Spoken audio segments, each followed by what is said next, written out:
The voice that came through the emergency line was so small that the operator almost thought it was a mistake, yet the terror behind each word made her sit up instantly, because children do not call 911 in the middle of a storm unless something is terribly wrong. On the other end, a little girl struggled to breathe as smoke thickened around her, her tiny chest rising and falling too fast while the sound of crackling fire crept closer with every passing second. She could hear her baby brother coughing somewhere in the darkness, her parents still trapped in sleep, completely unaware that their home was quietly turning into a furnace. The smell of burning plastic clawed at her throat, her eyes stung with tears, and the hallway outside her room flickered with a terrifying orange glow that no child should ever have to witness. Her hands trembled so badly that she almost dropped the phone, yet she refused to let go, because deep inside she understood one horrifying truth. If she stayed silent, her entire family might never wake up again. Outside, rain hammered the roof, useless against the flames already spreading through the walls, and in that chilling moment, the survival of everyone she loved depended on the courage of a 6-year-old girl who refused to panic. The rain started just after midnight. It tapped softly against the windows at first. Then it grew louder, heavier, relentless. Inside the small blue house at the end of Willow Lane, everyone was asleep. Everyone except 6-year-old Emma Carter. She lay in her bed, staring into the darkness, her stuffed rabbit tucked tightly beneath her chin. Something felt wrong. The air was thick, warm in a way that made her skin prickle. She sniffed once. Then again, a strange smell drifted through her room. Sharp, bitter, like plastic melting on a stove. Emma sat up slowly. Her heart beat faster with every breath. A faint crackling sound whispered through the hallway. At first, she thought it was part of a dream. But dreams do not smell, and dreams do not grow louder. She slid out of bed, her small feet touching the cold wooden floor. The moment she opened her bedroom door, a gray ribbon of smoke curled past her face. Her eyes widened. Smoke meant fire. Fire meant danger. Her parents always said that. Emma turned toward her parents' bedroom. "Mom," she called softly. No answer. She stepped into the hallway. The smoke was thicker there. It burned her throat, made her cough. The crackling sound snapped louder now, like someone crushing dry leaves. An orange glow flickered at the far end of the hall. The kitchen. Fear crawled into her chest. She ran to her parents' door and pushed it open. The room was hazy. Her father snored quietly. Her mother shifted beneath the blankets. They had no idea.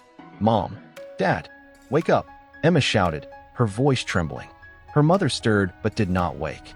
The smoke made every breath harder. Emma shook her father's arm with both hands. His eyes fluttered open halfway. "What is it?" he mumbled.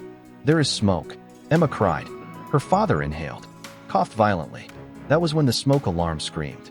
A piercing, mechanical wail tore through the house. Her father bolted upright. In seconds, the calm night shattered. "Fire," he rasped. He jumped out of bed. ND rushed toward the hallway. The heat hit him immediately, a wall of suffocating warmth. Flames licked along the kitchen doorway, spreading fast across the cabinets. The exit near the kitchen was already gone. Her mother grabbed Emma, pulling her close. "Get your brother," her father yelled. 3-year-old Noah slept in the next room. Her mother ran through the smoke, crouching low, dragging Emma with her. The hallway was darker now. The power flickered once, then died. Only the fire lit the house. A terrible, dancing orange. Her mother burst into Noah's room, scooped him up, and wrapped him in a blanket. He began to cry immediately. Low to the floor. "Take your family into a room with a window if you can." Emma repeated every word loudly to her parents. Her father smashed the bedroom window with a chair. Cool rain air rushed inside. It felt like life itself. But the flames were moving faster now. The ceiling groaned. A deep, terrifying creak. "Help is coming," the operator said. "Stay on the phone with me." Emma held the receiver so tightly her knuckles turned white.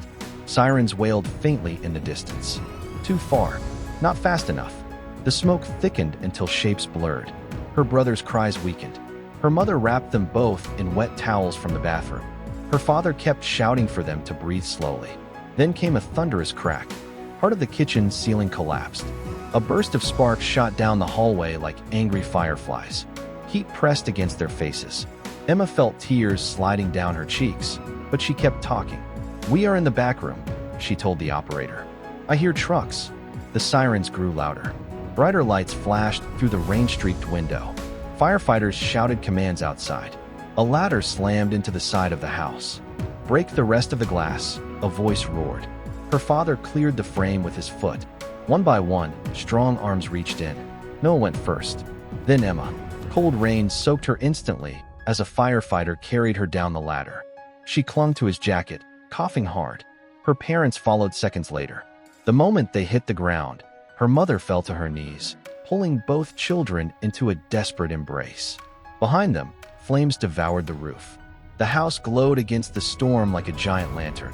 Paramedics wrapped Emma in a blanket. "You were very brave," one of them said. Her father knelt in front of her, eyes shining with tears and smoke. "You saved us," he whispered. Emma looked back at the burning house, her small face reflecting the firelight. The operator was still faintly audible through the receiver dangling from her hand. Only then did Emma realize she had never hung up. Weeks later, investigators would say the fire started from a faulty wire behind the refrigerator. They would say the flames spread silently for nearly 20 minutes before anyone noticed. 20 minutes that could have erased an entire family. But one small girl smelled the danger. One small girl remembered what to do. On a cool autumn morning, the town gathered outside the rebuilt station. Fire trucks gleamed under the rising sun.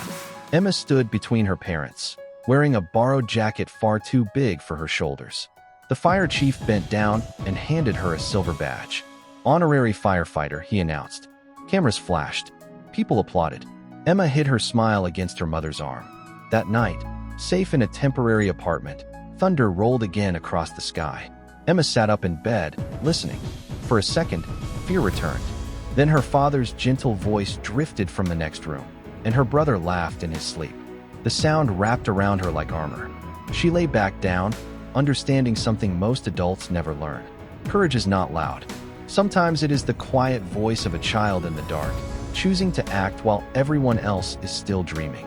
Dawn arrived quietly, washing the sky in pale gold as the last curls of smoke drifted upward from what used to be their home.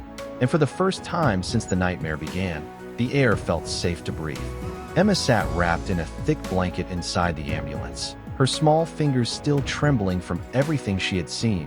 Yet her eyes remained fixed on her family standing together just a few steps away, alive only because she chose to act when fear tried to freeze her.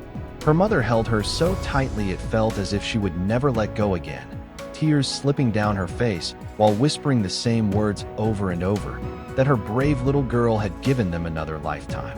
Firefighters moved quietly in the background, some glancing toward Emma with soft smiles, fully aware that when seconds mattered most, her courage had outrun the flames.